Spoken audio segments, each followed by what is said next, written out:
ಇದು supreme court ಈ ತರ ಹೇಳಿದ್ಮೇಲೆ ಅವ್ರು ಏನ್ ಹೇಳಿದ್ರು ಹೇಳಿ? ನ್ಯಾಯಾಲಯಕ್ಕೆ ರಾಜಕೀಯ ತರ್ತೀರಿ, ಹೋಗಿ ವೋಟರ್ಸ್ ಅಲ್ಲಿ ರಾಜಕಾರಣ ಅಲ್ಲಿ ಮಾಡಿ, ನೀವ್ಯಾಕೆ ಇದು ಮಾಡ್ತೀರಿ ಅಂತ ಹೇಳಿದ್ರು. ಇದಕ್ಕಿಂತ ಇನ್ನೇನು ಚೀಮಾರಿ ಹಾಕ್ಬೇಕು? Do expect anything more than this? You been the pillar of the democracy, do expect anything more than this? ಏನೂ ತಪ್ಪೇ ಮಾಡದೆ, ನನಗೆ ಗೊತ್ತಿರೋಂಗೆ 40 ವರ್ಷದಿಂದ ನಾನು ಸಿದ್ದರಾಮಯ್ಯ ಅವರು ಕ್ಲೋಸ್ ಅಸೋಸಿಯೇಟ್ ಸಿನ್ಸ್ 1985. ಒಂದಿನೂ ಅವರಾಗಲಿ ಕುಟುಂಬದವರಾಗಲಿ ಸ್ವಜನ ಪಕ್ಷಪಾತ, ಭ್ರಷ್ಟಾಚಾರ ಇದರಲ್ಲಿ ತೊಡದವರಲ್ಲ, ಅದನ್ನು ಎನ್ಕರೇಜ್ ಮಾಡಿದವರಲ್ಲ. ಎಷ್ಟು ಮಾನಸಿಕ ಹಿಂಸೆ ನೋವು ಅನುಭವಿಸಿರ್ಬೋದು. Siddaramaiah is not an individual, as a head of the state. ಒಂದು ಸರ್ಕಾರದ ಮುಖ್ಯಸ್ಥರಾಗಿ ಅವ್ರ ಇಮೇಜ್ ಹಾಳು ಮಾಡಿ, ಸರ್ಕಾರನ ಸ್ಥಿತಿ ಮಾಡಿ, ಡಿಫೇಮ್ ಮಾಡೋದಲ್ವಾ, dent the image. They have taken away the peace of the family. Who will give the peace? So, ಇದು ಸ್ಪಷ್ಟ ನಿದರ್ಶನ. ಹೇಗೆ ಈ ಸಂಸ್ಥೆಗಳು ರಾಜಕೀಯ ಕೈಗೊಂಬೆ ಹಾಕಿದ್ದಾವೆ, ಪ್ರಜಾಪ್ರಭುತ್ವದ ಆಡಳಿತದ ವೈಖರಿ ಹೆಂಗಿದೆ ಅನ್ನೋದಕ್ಕೆ ಸ್ಪಷ್ಟ ನಿದರ್ಶನ. ಸರ್ಕಾರವನ್ನು ಅಸ್ಥಿರಗೊಳಿಸುವ ಪ್ರಯತ್ನ ಈಗಲೂ ಮಾಡ್ತಾ ಇದ್ದಾರೆ ಸರ್. ನೋಡಿ, ಅವರು ಬಿಜೆಪಿ ಅವರಾಗಲಿ JDS ಅವರೇ ಸ್ವಂತ ಬಲದ ಮೇಲೆ ಸರ್ಕಾರ ಜನ ಮ್ಯಾಂಡೇಟ್ ಕೊಟ್ಟು ಬಂದೇ ಇಲ್ಲ. 2 ಸಾರಿ ನೋಡಿದ್ರಲ್ಲ, ಅದೇ ಥರ ಮಾಡ್ಬೋದು ಅನ್ನೋದು. ಯಾಕೆಂದರೆ they don't have faith in democracy.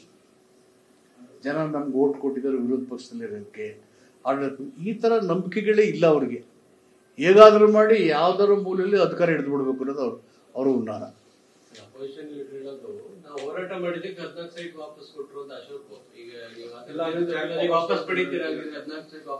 ಜಟ್ಟಿ ಬಿದ್ದ ಕೆಳಕ್ಕೆ ಮೀಸೆ ಮಣ್ಣಾಯ್ತು ಅಂತ ಹೇಳ್ತೀನಿ. ಹಂಗೆ ಕೆಲಸ.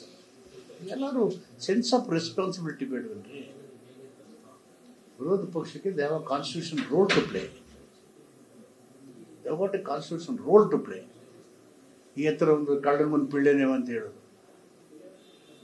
They are going to strengthen the democracy. ಅವರು ವಿಷಯ ಆಧಾರದ ಇಟ್ಕೊಂಡು ಜನಸಾಮಾನ್ಯರ ಬಗ್ಗೆ ಅನ್ಯಾಯದ ಏನೂ ಸಬ್ಜೆಕ್ಟೇ ಇಲ್ಲಲ್ಲ. ಪಾದಯಾತ್ರೆ ಮಾಡೋ ಘಟನೆ ಅನ್ನೋದು ಮೂಡದಲ್ಲಿ ಅವ್ರ ಜಾಗನ ಅಕ್ವೈರ್ ಮಾಡ್ಕೊಂಡಿದ್ದಾರೆ. ಜಾಗ ವಾಪಸ್ ಕೊಡಬೇಕು, ಇಲ್ಲ ಪರ್ಯಾಯ ಕೊಡಬೇಕು, ಅಷ್ಟೇ 2 subject. They have to take a decision who these people to talk about until and unless there is any illegality. ಈ ಥರ ರಾಜಕಾರಣ ದೇಶದ ಹಿತದೃಷ್ಟಿಯಿಂದ ಒಳ್ಳೆಯದಲ್ಲ. ಒಂದು ಗಾಳಿ ಸುದ್ದಿ, ಒಬ್ಬ ಮಾಜಿ ಸಂಸದರು ತಮಗೆ ಫೋನ್ ಮಾಡಿದ್ರು, ಏನೋ ಬೆದರಿಕೆ ಹಾಕಿದ್ರು ಅನ್ನೋದನ್ನೇನೋ ಮಾತುಗಳು ಕೇಳಬಾರ್ದು. ಗಾಳಿ ಸುದ್ದಿ ಇರುವಂತ ವದಂತಿನ ನನಗೆ ಈ ಥರ ಮಾತು ನೀವ್ಯಾಕೆ ಕೇಳ್ತೀರ? ಆಲ್ ಮೈ ಗುಡ್ ಫ್ರೆಂಡ್ಸ್, ಯಾರಾದ್ರೂ ನನಗೆ ಬೆದರಿಕೆ ಹಾಕ್ತಾರ? ಹಾಕಕ್ಕಾಗತ್ತಾ? I am a small kid. ಪಾಪ ಸುರೇಶ್ ಅವ್ರಿಗೆ ಹಿಂಗೆ ಹೇಳ್ತಿರೋದು ಯಾರು ನನಗೂ ಗೊತ್ತಿಲ್ಲದ ಯಾರೋ ಒಬ್ರು ಕೇಳಿದ್ರು ಬೆಳಿಗ್ಗೆ. ನಮ್ಮ ಫ್ರೆಂಡೆ ನನಗೆ ಏನು ಮೂರ್ಖರು ಏನ್ರಿ ಇವ್ರ ಹತ್ರ ಮಾತಾಡೋರು, ನನಗೆ ಫೋನೇ ಮಾಡಿಲ್ಲ ಅವರು, ಎಂಥದ್ದು ಇಲ್ಲ. I don't know why this type of news spreads across. ನೋಡಿ, ಅದು ಹಾಕಿದ್ರೆ ಕೇಸ್ ಹಾಕ್ಬೇಕಲ್ವ ನೀವು, ಮುಗಿಬೇಕಲ್ವ ನೀವು ಅಂಥವ್ರಿಗೆ? ಮಾಡೇ ಇಲ್ಲಲ್ಲ, ಸಿಕ್ಕಿದ್ರೆ ನೀವು ಕೇಸ್ ಹಾಕ್ಬೇಕು. ಇಲ್ವೇ ಇಲ್ವಲ್ಲ. ಸಿ, ಇದೇನು ಹೇಳಿ ಅಂದ್ರೆ ಇಲ್ದಿರೋದಕ್ಕೆ ಹೇಳೋದು ಏನು ಹೇಳಿದೆ? When there is nothing, why to clarify? Where to clarify? All this the foolish thing, no? We are living in fool's paradise.